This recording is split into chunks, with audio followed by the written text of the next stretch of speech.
Única mirando al mar, capítulo 5, parte 5. Le daba miedo, a veces le daba mucho miedo, sobre todo cuando se le ocurrían esas cosas mientras estaba buceando. También le daba mucho miedo cuando se descubría a sí mismo después de un par de horas de buceo y se encontraba con un extraño que había buceado automáticamente mecánicamente, como se debe bucear, como buceaban todos ahí o casi todos, o alguno porque como dicen que cada cabeza es un mundo, tampoco podía él asegurar que nadie pensara en algo, por simple que fuera mientras buceaba, pero él los veía a todos y en todos se veía esa misma expresión en la mirada, todos, todos, desde única conitrillo hasta el buzo que le resultaba más desconocido. Ahora podía distinguir entre un mendigo y un buzo sentados uno al lado de otro en sus harapos. El mendigo alza automáticamente la mano con la palma hacia arriba, el buzo la baja con la palma hacia abajo y los dedos como independientes, listos para agarrar. La mirada del buzo está conectada con su mano, la del mendigo está dirigida hacia aquel a quien apunta su súplica, pero en apariencia los dos son idénticos, y como ambos son flora intestinal en el aparato digestivo de la sociedad, que poco a poco ha ido perfilando como su cometido es fagocitarlo todo para después hacer la mierda. El mendigo es una parásita que espera paciente la savia, mientras el buzo es una plana carnívora despidiendo el aroma que atrae a las moscas tomando sin pedir lo que la gente desecha. Pero a Momboñombo Moñagallo le daba mucho miedo, porque lograba intuir que estaba elucubrando sus últimas ocurrencias, que poco a poco se irían borrando los recuerdos de la superficie y cada vez se irían incorporando más y más comportamientos de los buzos. Y el más alarmante era ese, el de bucear horas de horas con la mente en blanco, con los cinco sentidos, uno en cada dedo, abusados a pensar con la mano que revolcaba entre la basura. La mano había aprendido a ver con los ojos de rata, a oler con percepción de sopilote, a degustar con lengua de mosca, mientras allá arriba en su cabeza el oído se cerraba con la ignición del motor de los tractores. El olfato había muerto hacía varios meses. Los ojos dormían abiertos en una suerte de vigilia de zombie de la que cada vez resultaba más difícil salirse. Se estaba volviendo cómodamente autista durante las jornadas laborales y solo de tarde, casi de noche, le empezaba a volver la conciencia cuando comenzaba a interactuar con su familia. Le llegaban destellos de conciencia y se estremecía del miedo de haber muerto. Ya hacía 5 meses y llevar ese tiempo de huéspedes del infierno, pero algo lo hacía desechar su teoría en el infierno, que no podía haber tanta ternura y hirsuta ni cariño en bruto de parte de su esposa y su hijo, ni la amistad que le prodigaban los pocos de a bordo, ni la indiferencia de los muchos de los de paso. Única me está empezando a picar el culo. Vámonos de aquí antes de que nos echen, porque que nos echan, nos echan. Pero ella siempre lo consolaba diciéndole que no empezara otra vez con eso, que no los iban a echar, que a dónde irían, que eso era el único hogar que el bacán había conocido toda su vida y que ahí se quedaría la llorona y nadie la iba a cuidar. El oso cormuco la va a cuidar. ¿O no te has dado cuenta cómo la cuida a veces en su casa? Ay, qué momboñombo esté más mal pensado. Él lo que hace es que la confiesa y a ella le gusta. Por favor, doña Único Conitrillo, no me decepciones. ¿Acaso no te has dado cuenta de que la confiesa como 2 o 3 veces por semana? ¿Y eso qué tiene de malo? De malo no tiene nada, lo que a ella le gusta es la penitencia. Cállese, momboñombo, que lo va a castigar Dios por hablar así. Además ella está loca, y favor que le hace si hace eso que estás diciendo. Y momboñombo se mordió la lengua. La clausura del botadero estaba volviendo a ser noticia, pero esta vez para comenzar la marcha de su demora. El presidente se había comprometido que el nuevo relleno comenzaría a funcionar el 1 de junio y los vecinos del Río Azul a cerrar el viejo basurero el 30 de abril, pero las reparaciones en la vía férrea, el tren y el terreno de la finca en cabezas de esparza y un sinnúmero de detalles y millones de pesos hacían imprevisible la imposibilidad de su cierre para esa fecha. Pero ese entonces atacó un segundo frente frío al país a menos de 15 días de concluido el anterior, que registró temperaturas de hasta 13 grados centígrados en el Valle Central, y de nuevo el Bacán se quería volver al revés de los ataques de tos. El frío le afectaba y le debilitaba sus ya de por sí débiles pulmones. Única se pasaba la noche en vigilia friccionándolo con los ungüentos rancios y bálsamos añejos que recogía. Pero el Bacán solo lograba dormir si le calentaban el pecho con agua casi hirviendo en una bolsa dible para ese efecto, que llegó sin su tapa al basurero. Única se las ingeniaba para taparla con un tapón de corcho envuelto en un pedazo de plástico asegurado con ligas, pero una vez el vía la cicatriz de quemada sobre el hombro derecho del niño. Desde entonces había que esperar a que estuviera muy cansado y ya ponérsela sin que se negara.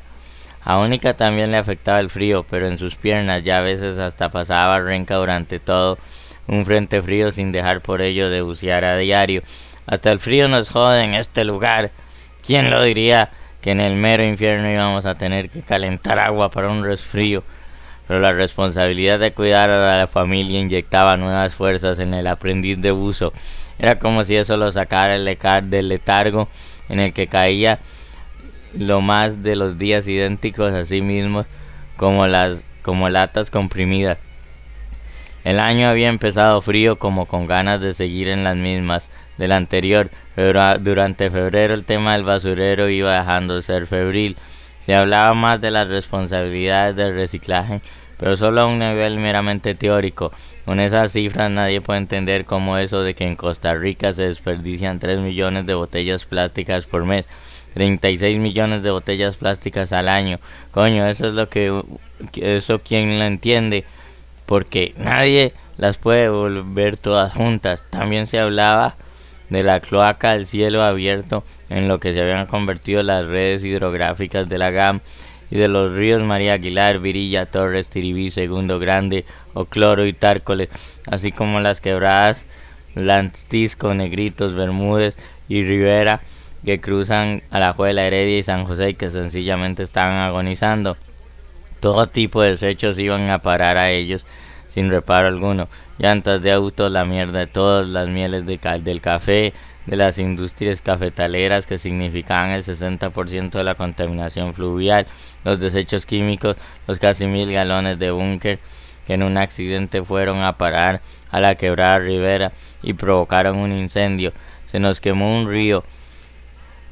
Todo ello hacía pensar a Momboñombo que en cualquier parte del país a donde huyera con su familia sería igual que estar en casa, pero que al fin y al cabo todo el país se estaba convirtiendo en un basurero, y no había ya ni un solo habitante que pudiera jactarse de no tener algo de buzo, aun en lo más íntimo de su corazoncito, porque todos, absolutamente todos, nos vemos obligados a bucear en las profundidades del humo de los escapes en busca de un poco de aire para respirar. Todos, absolutamente todos, nos vemos obligados a bucear en las profundidades de las aguas contaminadas en busca de algo de beber. Todos, absolutamente todos, nos vemos obligados a bucear entre los alimentos contaminados de agroquímicos y plaguicidas en busca de algo fresco de comer. Todos, absolutamente todos, nos vemos obligados a bucear entre la basura que hablan los políticos en busca de una actitud sincera que reflexione auténticamente en lo que nos estamos convirtiendo vertiginosamente. Pero ya estaba llegando el momento en que Momboñombo Moñagallo olvidaba casi inmediatamente las ideas que le venían a la cabeza. A menudo le sucedía que en el instante mismo en que iba a anunciar alguna de sus reflexiones, ésta se le enmarañaba en la lengua y terminaba por no decir nada más que un enredo de murmullos que se callaban cuando Única se desesperaba y le gruñía: «Deja de hablar con el diablo, carajo», y surtía el efecto de un exorcismo, porque el viejo como que reaccionaba y se le ordenaban un poco las ideas. Cada día me vuelvo más bruto. Mejor así, se sufre menos. Pero mal consuelo era atisbar que ya no llegaría a encontrar entre el basurero de las palabras la poesía reciclable, decir simplemente que no estaba de acuerdo en reducido toda naturaleza y toda la mínima expresión del desecho irretornable. Momboñombo Moñagallo se propuso hacer algo antes de que el gran botadero se tragara también su conciencia. Se propuso salir de ahí, sacar a su familia y dar lucha y erradicar el buceo. En fin, se estaba poniendo senil. No escatimó esfuerzos por explicar la situación a los buzos de la manera más clara posible. Sin embargo, y por más que todos insistieran en que así comprendían la cosa, algo en sus caras, o más bien en sus ojos, no dejaba de preocuparlo. Ellos no están entendiendo lo grave de los acontecimientos. Para ellos la cosa se limitaba a una rabieta más de la comunidad del Río Azul, y como siempre la policía llegaría a poner todo en orden, ya todo en el basurero volvería a su inmundo cauce. Momboñombo decidió dejar de hablar y comenzar a escribir. Nunca había escrito una carta a nadie, ni la había recibido a nadie. Había leído, eso sí, si la correspondencia escogida dejese alguna que otra carta que le escribiera o recibiera Neruda, y una carta por ahí, otra por allá, de las que circulan entre los literatos, por lo que tenían en alta estima el arte de la correspondencia, pero él nunca había escrito ni siquiera un telegrama, lo cual no fue óbice para que tomara algo del dinero reunido en esos días y se dirigiera a la pulpería. Volvió con un cuadernillo escolar de 20 hojas de caligrafía porque no había otro. Un lapicero azul se acomodó en casa de Oso Carmuco, porque ahí no llegaría el bacán a interrumpir ni a demandar atención, porque el Oso Carmuco había rescatado hacía tiempo un escritorio de madera de esos que usaban antes en las escuelas y que ahora son cotizados o por los coleccionistas de antigüedades o por los recolectores de basura. Se sentó cómodamente en una silla improvisada y escribió algo así después de la fecha. Estimado señor presidente de la República, muy respetuosamente le mando esta carta para ponerlo al tanto de un gravísimo problema que usted ya conoce. Mi nombre es Momboñombo Moñagallo, mejor dicho, mi nuevo nombre, pues lo uso desde el día en que me vine a vivir aquí al precario Río Azul, entre la comunidad de los buzos. Nunca antes había escrito una carta ni gran cosa. La ortografía va de memoria, si eso sí todavía no me falla, y las oraciones ahí van como Dios quiera. Por lo que he estado leyendo los últimos meses de la clausura del basurero, me vieron la necesidad de hablar en nombre de los que conformamos la comunidad de los buzos. Como usted ya sabe, habemos cientos de personas que vivimos de lo que la gente bota a la basura, y aunque como dice doña Única, mi mujer, que más de la mitad de lo que la gente bota no es basura, sea como sea, la verdad es que nosotros vivimos de eso. No es que nos opongamos al cierre del basurero, no estamos ni sino todo lo contrario. Nosotros deseamos un acuerdo con los vecinos de Río Azul, San Antonio Desamparados, y ya aquí no puede vivir, ya aquí no se puede vivir de la hediondez y del mosquero. Pasamos enfermos todo el tiempo. El bacán, mi hijo adoptivo, padece de un asma que ni para qué le cuento. A veces no nos deja dormir de los ataques que le dan. Y eso es vivir aquí en el precario, porque nunca hay aire puro para que corra y juegue. Mire, señor presidente, yo nunca había padecido de nada, pero solo una vez tuve una gravedad, pero eso fue hace muchos años, ya ni me acuerdo de qué fue, pero apenas me vine a vivir aquí padezco de los bronquios, que es un gusto, y me salen sarpullidos por todas partes, y eso es porque aquí el aire es malsano. Entonces, para que vea, soy de la opinión de que el basurero hay que cerrarlo, pero es que no es el problema es que, y si usted, no sé si usted ya se ha puesto a pensar en eso, el problema es que qué vamos a hacer nosotros, de qué vamos a vivir cuando el basurero lo cierren. Parecería muy fácil decir que es que nos vamos a cambiar de casa, que ahora vamos a vivir en Esparza o en Punta Arenas, donde pongan el basurero, pero como usted sabe, porque lo dicen los periódicos todos los días, el basurero va a ser privado, lo, o sea que lo más público del mundo es que es la basura, ahora resulta que va a ser privada y dicen que no nos van a dejar a vivir ahí y que sería mucho mejor que aquí porque el mar está cerca y el aire, el mar es bueno para los bronquios y ni nos van a dejar ir a bucear allá. Es que no ese es el problema es que existiera otra cosa que nosotros pudiéramos hacer para ganarnos el pan, pero mucha gente aquí no sabe ni leer ni escribir ni hacer otra cosa que rebuscarse una platilla con lo que se encuentran en el basurero. Yo le escribo esta carta porque usted dice que el basurero Río Azul está a tan solo 5 kilómetros de casa presidencial y que ahí no ha pasado nada. Tal vez usted no sepa lo difícil que es para nosotros ganarnos el pan.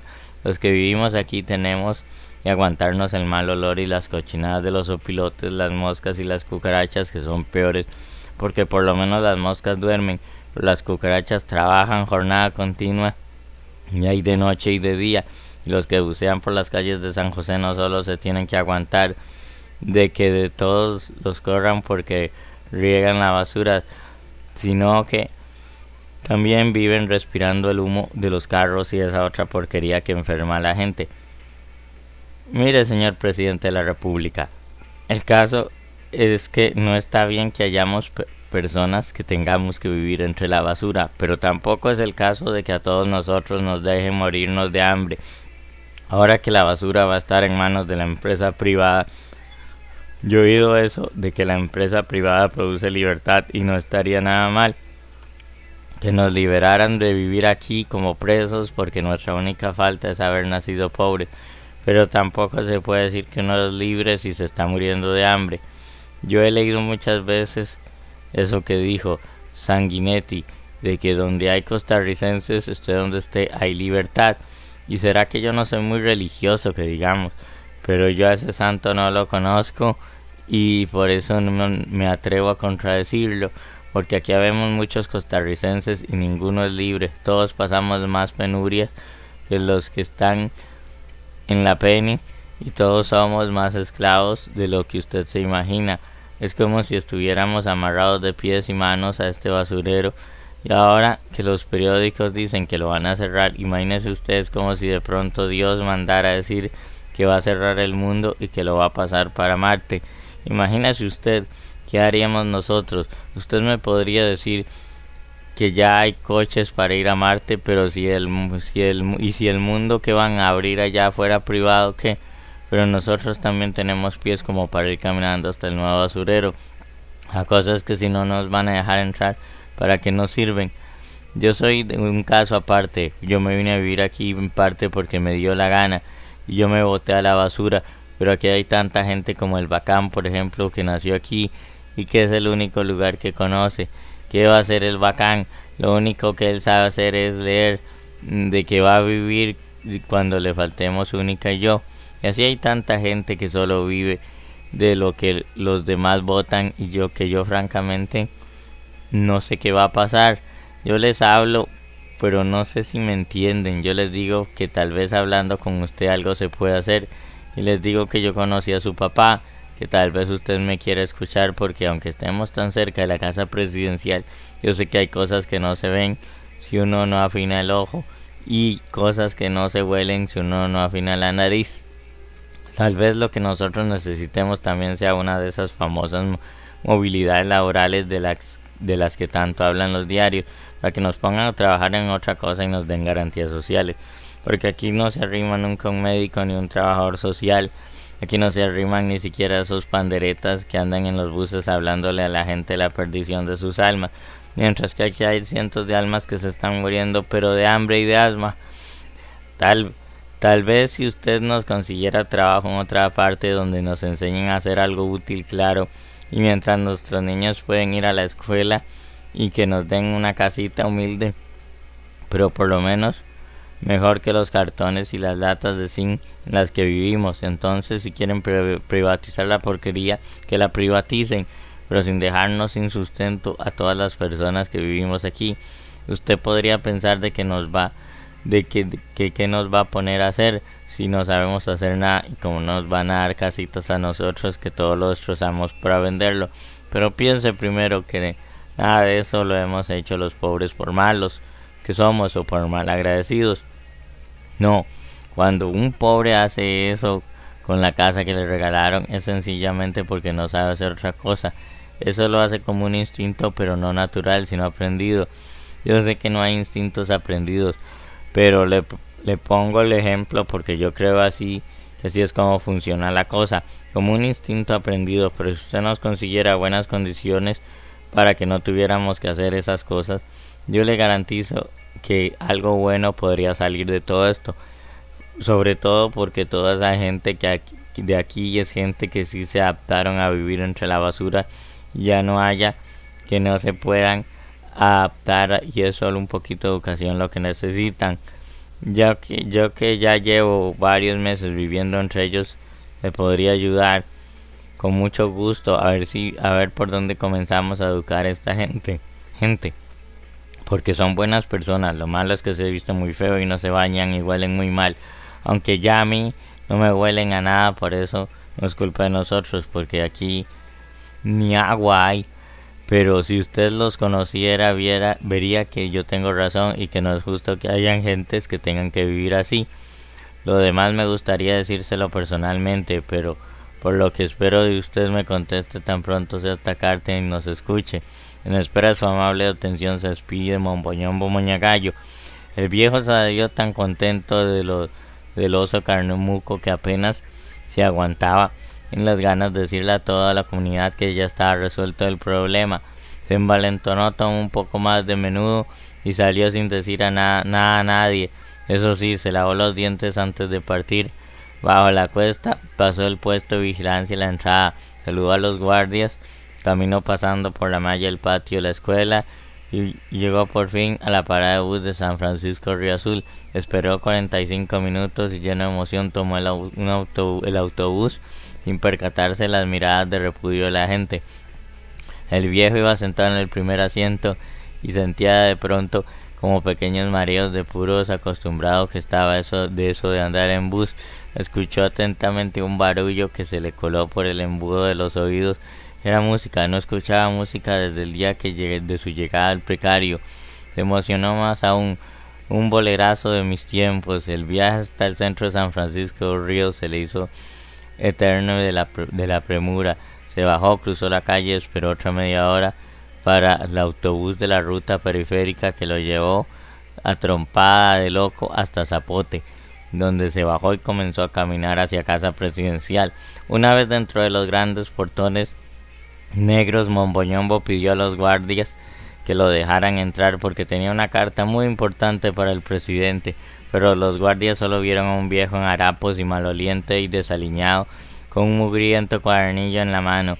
Les hizo gracia porque solo le dijeron que no era posible porque el señor presidente estaba muy ocupado, que volviera otro día. Sin embargo, ante la insistencia de Momboñombo, los guardias aceptaron entregarle personalmente la carta al presidente.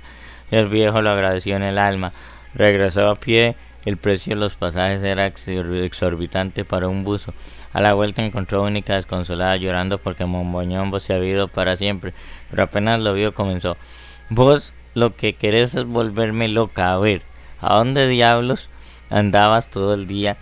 Quién sabe dónde, y uno aquí preocupada pensando lo peor. Pero el viejo, de tan increíble buen humor que ni se empatizó con la regañada de que estaba haciendo objeto, se sentó y comenzó a contarle a la concurrencia su ocurrencia. El señor presidente, y como esperaba la respuesta a su carta muy pronto, apenas la leyera el señor presidente, entre los buzos tuvo un gran impacto. Se habló de que Momboñombo, ahí donde lo ve, le había escrito una carta nada más, nada menos que al presidente. Pero para todos aquello sonaba un poco menos que estrambótico, más aún sin pies ni cabeza. Hasta ellos, que se mantenían a una distancia prudente de lo socialmente aceptable, consideraron una demasía del viejo lo de la carta, pero no dejaban de sentirse orgullosos de que Momboñombo quisiera defenderlos en caso de un eventual ataque contra el basurero como lo entendieron ellos, sin llegar a percatarse siquiera en que Monboñombo estaba totalmente de acuerdo con el cierre y la desaparición de este. Esto no había quedado claro.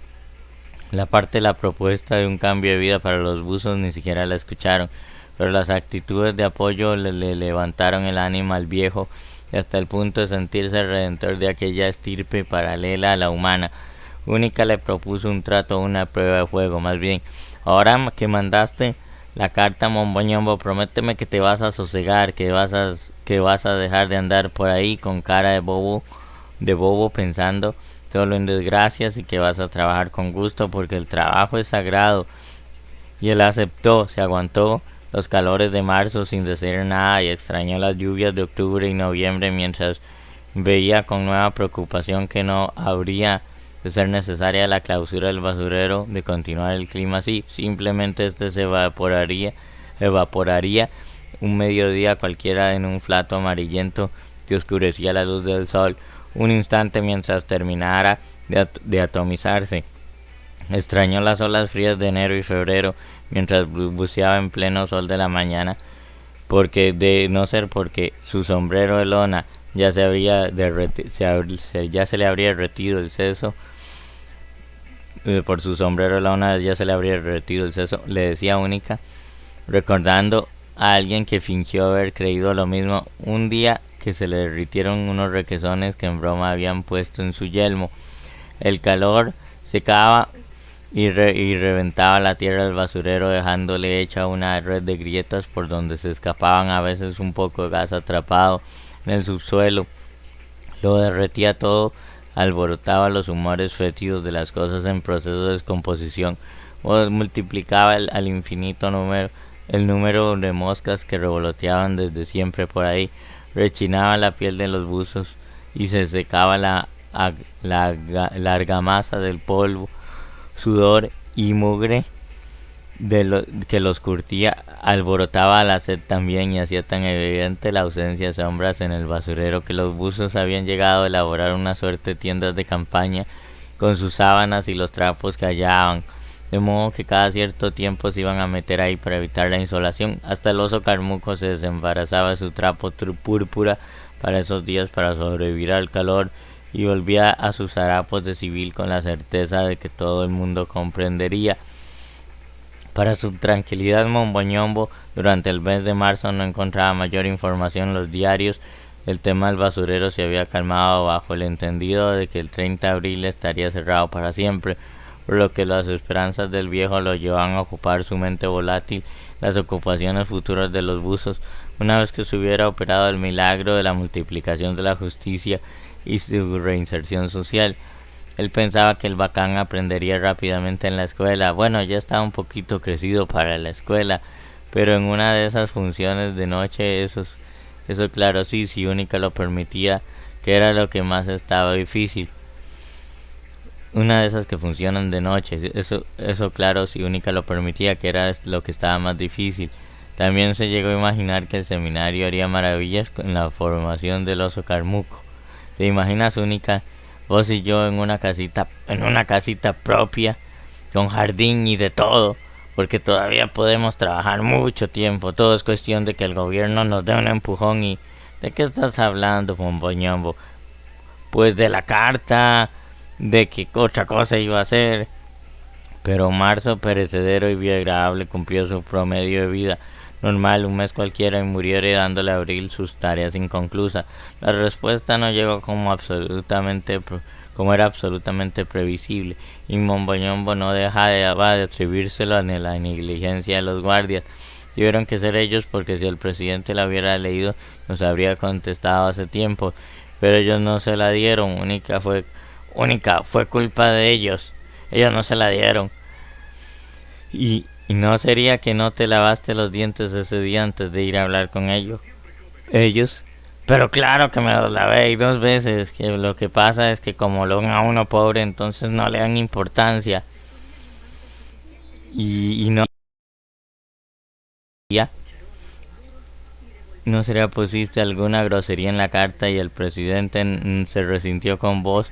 No, nada de eso. Si vieras lo que me costó acordarme de las palabras de Domingo, para que me quedara bien bonita. Lo que pasa es eso, que antes uno podía ir a buscar al presidente y hablar con él porque te lo encontrabas en pleno San José discutiendo con los ciudadanos cosas del país. Ay, Momoyombo, pero vos estabas hablando del año del pedo. ¿Cuánto hace de eso? ¿De cuál presidente estás hablando? De cualquiera única. La cosa es que antes sí se podía, pero ahora si uno no tiene plata no es nada. Eso sí que no. No es ahora, eso ha sido así siempre desde que el mundo es mundo y las cosas no van a cambiar solo porque a vos se te ocurre. Pero ¿qué le cuesta, única? ¿Qué le cuesta venir un día a hablar con los pobres? No con los vecinos de Río Azul nada más, no también con nosotros. Tal vez si viniera te daría cuenta no solo del problema que de que nosotros tengamos que vivir aquí, sino también de que son cientos de familias las que viven mal. Debe ser que él nunca las ha visto, porque yo estoy seguro de que si las viera se le oprimiría el corazón y algo trataría de hacer. Bueno, pero ¿y si leyó tu carta y sencillamente no te quiso contestar? ¿Por qué vos no te has puesto a pensar en eso? Solo le echan la culpa a los guardias y tal vez los pobres hasta se la fueron a dejar inmediatamente. O tal vez es que no ha tenido tiempo de leerla, pero ya la tiene entre las cosas que va a leer. ¿Por qué no le das más tiempo otro mes? Ya se acabó el tiempo, única. No para él. Él tiene todo el tiempo del mundo. El tiempo se acabó para nosotros. Todo está consumado. El relleno cerrará el 30 de abril. Y así vos lo creas o no. Porque ya no se trata de un acto de fe. Los vecinos ya no pueden aguantar más. Y se les enferman los chiquitos. Y todo se les ensucia. Y se les contamina. Y eso que ellos no viven aquí directamente. Ahora imagínate cómo debemos andar nosotros por dentro. ¿Te imaginas si nos sacaran una radiografía? Pero saldrían puros pilotes todos encandilados con los rayos X. El tiempo se nos acabó, la mierda ya llegó a la nariz de todo el mundo. Los vecinos de Río Azul tienen razón, los de San Antonio Desamparados también, y los de Esparza ni se diga, porque allá la cosa apenas va a comenzar. Nadie sabe cómo va a ser. Ahora lo que sigue es el dime que te diré entre el gobierno y los vecinos de Esparza, porque ellos dicen, si el relleno sanitario va a ser tan moderno y no le va a causar molestias a nadie, entonces ¿por qué no lo ponen en San José? Y con eso no tienen que gastar en transporte. Ah, pero no, hay gato encerrado, única, por Dios. Pero algo no lo ponen aquí, por algo no lo ponen aquí en Chepe, porque si no, ¿cuál sería el inconveniente si da lo mismo que esté en Esparza que en la sabana? Si total no va a molestar a nadie. Eso es la que la gente no termina de entender. Además de eso, claro, está la cosa de que a cuenta de que tienen ellos que aguantarse la basura ajena, porque es cuando, no sé si vos te acordás, los gringos querían venir a botar basura aquí a Costa Rica, y eso sí era cosa seria, única.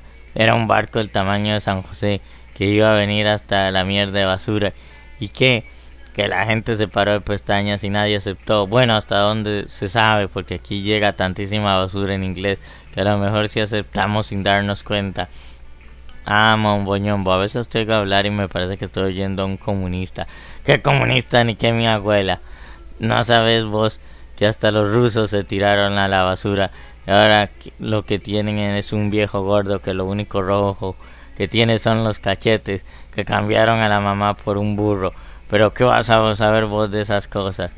Yo lo único que vengo diciendo desde hace tiempos es que este problema no hay quien no tenga algo de razón y quien no esté equivocado.